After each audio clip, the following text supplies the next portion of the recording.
Hi, it's GramMoose. I thought we'd have time for one little book this afternoon. It's Christmas Eve here in Kansas. We got snow. Do you have snow too? All right. Letters to Santa in. Excited for Christmas? We got lots to do to get ready today. But while everybody else is wrapping presents, we're going to read a story. It's called Just the Way You Are. Ready? A long time ago, in a land much like your own, there was a village, and in the village lived 5 orphans, a lonely family of fatherless children who had banded together against the cold. One day the king learned of their misfortune and decided to adopt them. When the children learned that they had a new father, and their father was the king, and that the king was coming to visit, they went wild with excitement.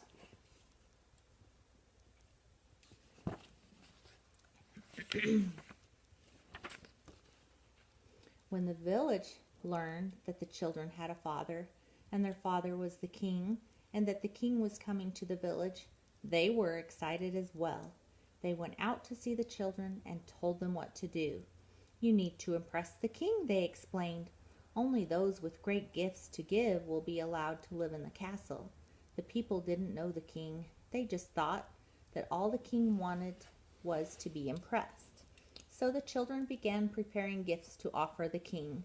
They worked long and hard to be sure the king would approve.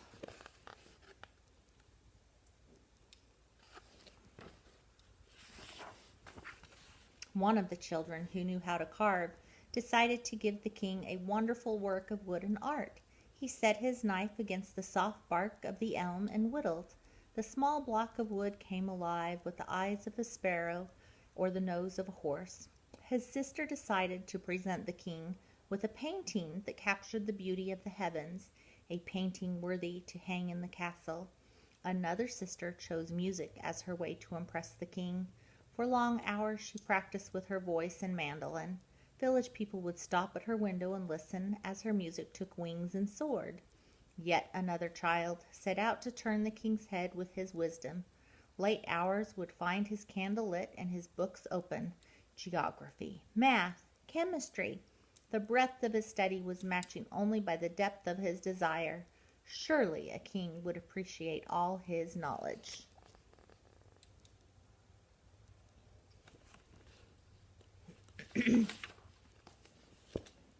But there was one sister who had nothing to offer.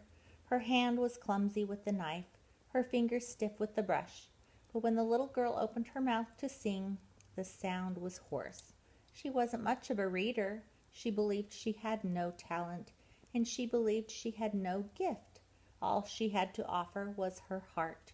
Her heart was good. She spent her time at the city gates, watching the people come and go. She would earn pennies to buy food for her brothers and sisters by grooming people's horses or feeding their animals. She was a simple stable girl, but she was good at heart. She knew the beggars by name.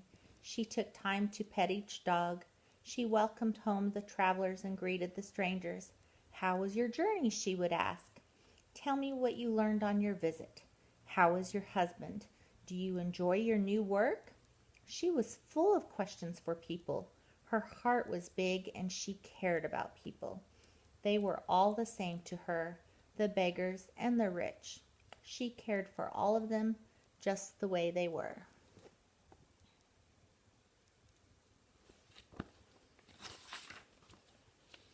But since the little girl thought she had no talent and no gift, she was afraid that the king would be disappointed. She remembered the villagers' advice and set her mind about the task of making a gift for the king. She took a small knife and went to her brother, the carver. "Could you teach me to carve?" she asked. "Sorry," the young craftsman responded without looking up. "I've much work to do." "I haven't time for you. The king is coming, you know." The girl put her knife away and picked up a brush.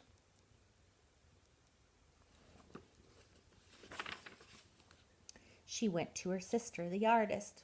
She found on a hill painting a sunset on a canvas. "You're painting so beautifully," said the girl who had no gift but a big heart. "I know," the painter answered. "Could you share your gift with me?" "Not now," the sister responded, with eyes on her palette.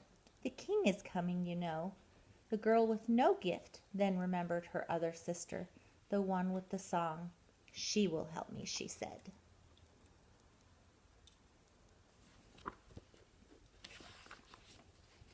"I have nothing to offer the king," she said. "Could you teach me to read so I might show him my wisdom?" The young sage-to-be didn't speak. She was lost in thought. The child with no gift spoke again. "Could you help me?" "I have no talent." "Go away," said the scholar, scarcely moving her eyes from the text. "Can't you see I'm preparing for the coming of the king?" And so the girl went away sadly. She had nothing to give. She returned to her place at the city gates and took up her task of caring for people's animals.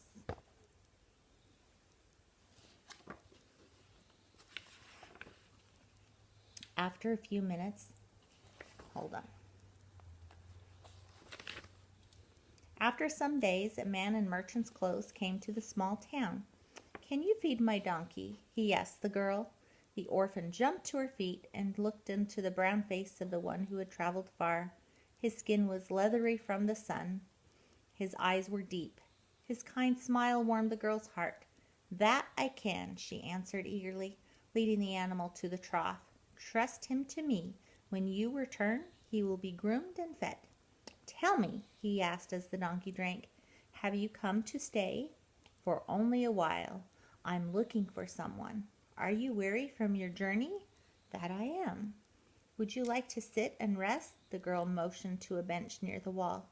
The tall man sat on the bench, leaned against the wall, closed his eyes, and slept.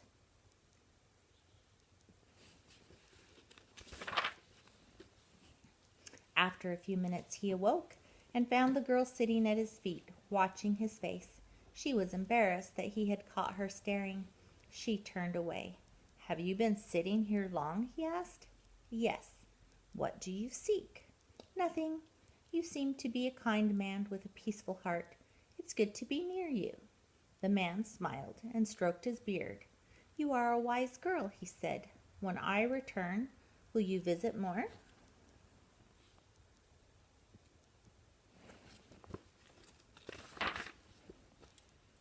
The man did return, quite soon. "Did you find the ones you are seeking?" the girl asked. "I found them, but they were too busy for me." "What do you mean?" "The first one I came to was a woodsmith, rushing to complete a project. He told me to return tomorrow. Another was an artist. I saw her sitting on a hillside, but the people below said she did not want to be disturbed. The other was a musician. I sat with others and listened to her music. When I asked to talk with her, she said she had no time.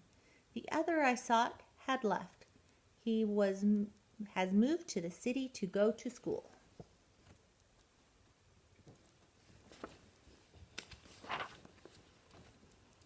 The girl's eyes widened as she realized who the man was. "But you don't look like a king," she gasped. "I try not to," he explained. "Being a king can be lonely. People act strangely around me. They ask for favors. They try to impress me. They bring me all their complaints." "But isn't that what a king is for?" asked the girl. "Certainly," responded the king. "But there are times when I just want to be with my people. There are times when I want to talk to my people and to hear about their day, to laugh a bit, to cry some. There are times when I just want to be their father."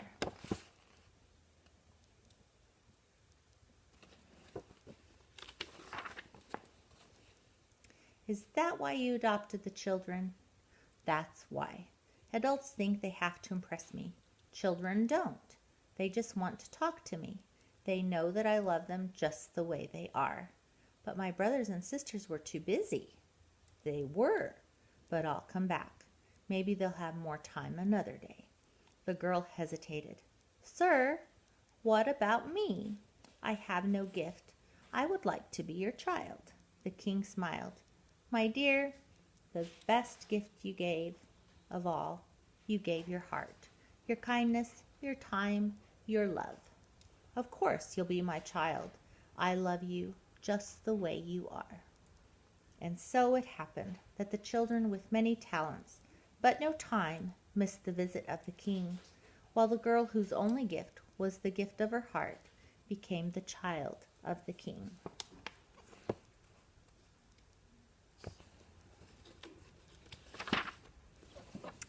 The end.